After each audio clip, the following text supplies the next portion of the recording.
Continuamos con los nematodes biohelmintos, en este caso Buchereria bancrofti y Manzanella spp, las filariasis linfáticas y cavitarias. En este segmento vamos a revisar los mecanismos de acción patógena, las manifestaciones clínicas y el diagnóstico integral de ambas. En relación al mecanismo de acción patógena, es siempre importante destacar que la muerte de las microfilarias en los tejidos con la estimulación del sistema inmunológico a consecuencia de la secreción de los productos que se producen por la muerte de las microfilarias es el principal mecanismo de acción patógena en todas las filarias. Entonces, el mecanismo de acción patógena centrada en las microfilarias, vamos a ver que cuando el ciclo está en el estadio L3, no vamos a tener manifestaciones clínicas, vamos a tener que es una infección que cursa de forma silenciosa cuando tenemos la presencia de las larvas L3. Y luego las larvas L3 se desarrollan adultos que van a poder producir una reacción de hipersensibilidad tipo 4 con la formación de un granuloma, sea cual sea el tejido. En este caso estamos viendo la filariasis de tejido celular subcutáneo, que es oncocerca, pero este mismo granuloma se va a formar en las demás filarias, tanto en la linfática como en la cavitaria. Luego, en relación a las microfilarias, que sabemos que es el más importante estadio responsable de enfermedad, vamos a tener la reacción inmunológica a través de una reacción de hipersensibilidad tipo 1 y la reacción tóxica a través de la liberación de proteasas que le permiten avanzar a través de los tejidos con ciertas consecuencias fisiopatológicas también. Vamos a ver en relación a buchereriasis, aquí hay una ilustración muy gráfica de Marisa Bonofilio sobre el ciclo de vida y los consecuentes mecanismos de acción patógena. Vamos a tener que el vector inocula la larva L3 y esta larva L3 se desarrolla de tal forma hasta llegar a los ganglios hasta la circulación linfática, y en la circulación linfática vamos a tener presencia de ella primero de forma asintomática y luego vamos a ver que va a haber un aumento del volumen de la pared con incluso formación de pólipos, y la localización de los adultos en el ganglio linfático va a generar una reacción inmunológica que vamos a ver a continuación. Entonces vamos a tener que, al principio vamos a tener, cuando la muerte de la microfilaria va a generar una respuesta inicial aguda, una respuesta específica inflamatoria mediada por células y mediada de forma humoral, y esto va a producir unas manifestaciones clínicas agudas que se pueden sobreagregar o se pueden producir inicialmente, pero luego se va sobreagregando la reacción granulomatosa crónica, en la cual vamos a tener sobre todo la respuesta al endosimbionte de todas las filarias, que es la bacteria Wolbachia, y esta presencia de las bacterias va a generar una activación de un sistema, de una respuesta inmunológica que genera un granuloma. Entonces, esta presencia de los adultos y de las bacterias en los nódulos, en los ganglios linfáticos, se va a producir una reacción granulomatosa que aumenta el volumen del ganglio, pero además también genera que haya reflujo de la linfa hacia, primero a nivel proximal y luego a nivel distal. Entonces vamos a tener que las consecuencias, manifestaciones clínicas que vamos a encontrar son principalmente debido a esa fisiopatología que acabamos de revisar: dolor y edema localizada en trayectos linfáticos, linfangitis, linfadenitis recurrentes y linfedema. Entonces, cada vez que hay muerte de microfilarias y que vamos a tener una reacción aguda, vamos a tener estas consecuentes manifestaciones clínicas y que se va sobreagregando poco a poco al linfedema, con la consecuencia más vistosa y la cual nos vamos a recordar para siempre, que es la elefantiasis. Y precisamente cuando ya estas manifestaciones clínicas están presentes, cuando ya tenemos la elefantiasis instalada, ya por este paciente no se puede hacer nada, porque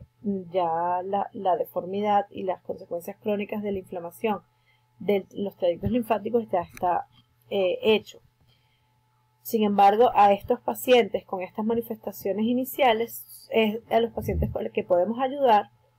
con el tratamiento y para evitar la progresión a las consecuencias crónicas.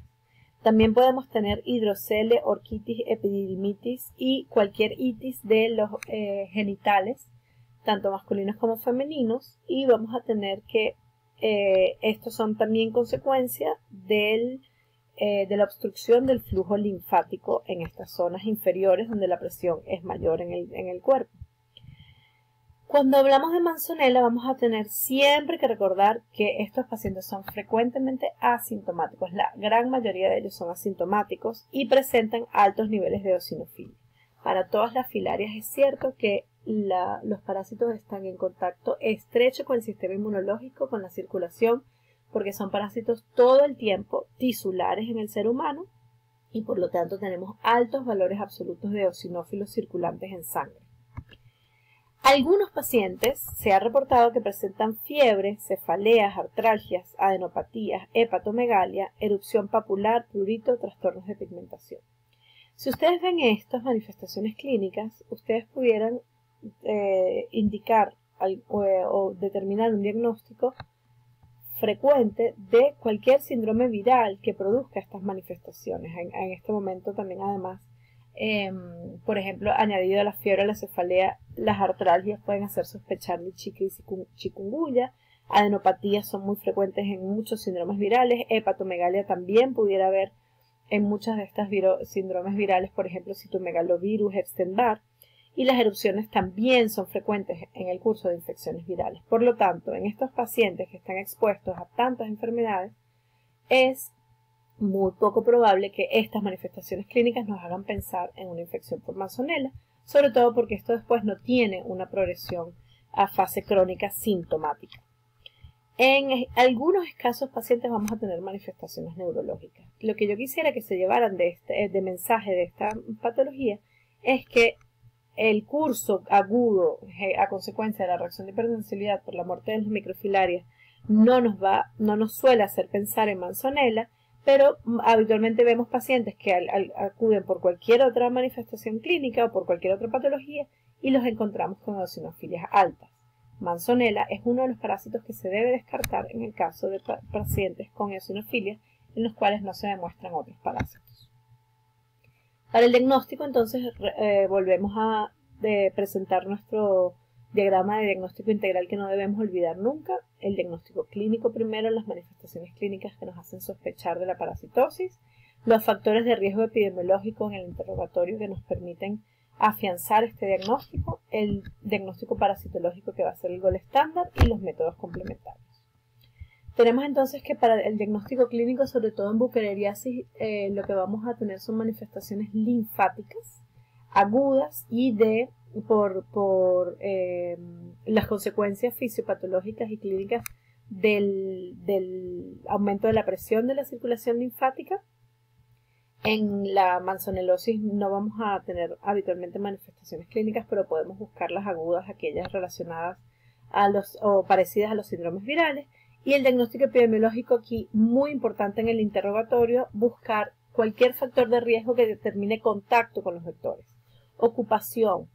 viajes laborales o viajes a zonas endémicas por diversión. El hecho de no usar ropa, vestimenta y protección adecuada contra vectores y el hecho de ingresar a zonas selváticas que tengan alta tasa de picaduras por vectores son factores de riesgo que debemos interrogar. En el diagnóstico parasitológico siempre buscamos la demostración del parásito y vamos a tener algunos métodos complementarios para hacer el diagnóstico, sobre todo la serología para la filariasis que estamos estudiando. Entonces el resumen aquí del diagnóstico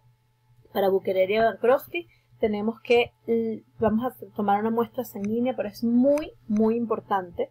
que sea en las horas de la noche, 12 de la noche más menos 2, quiere decir de 10 de la noche a 2 de la mañana. Y esto es explicado ¿por qué? Porque Buchereria bancrofti tiene una periodicidad nocturna, quiere decir que ella está habitualmente, el parásito, las microfilarias están en tejido linfático, pero durante la noche salen a circulación periférica para poder estar accesibles a los vectores. Este es un importante ejemplo de adaptación parásito-hospedador en el cual el parásito sale a la circulación periférica y a la piel para estar disponible para que sea chupado por los vectores que pican a estas horas de la noche. Entonces, el momento de conseguir microfilarias es en la noche. Esto no es así en Manzonella, y esta es otra de las diferencias importantes en el ciclo y que tiene repercusión en el diagnóstico.